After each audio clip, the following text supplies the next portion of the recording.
আমি তুলসীদাদির কাছে চলে যাব। তুলসীদাদি, আপনি এই অঞ্চলে বহুদিন ধরে আছেন, গাছ লাগানোর প্রয়োজনীয়তা সম্বন্ধে কী বলছেন? আগে মঞ্চে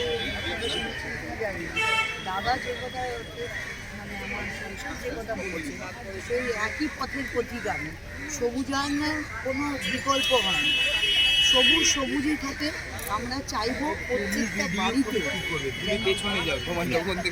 নিয়ে যান এবং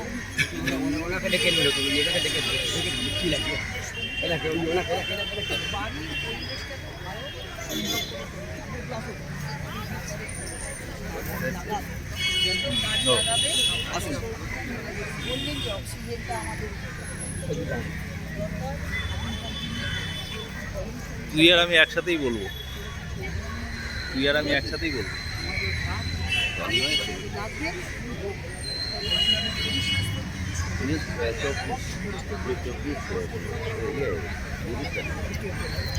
কালকে তো কোনো অনুষ্ঠান আছে? কালচার অনুষ্ঠান আছে।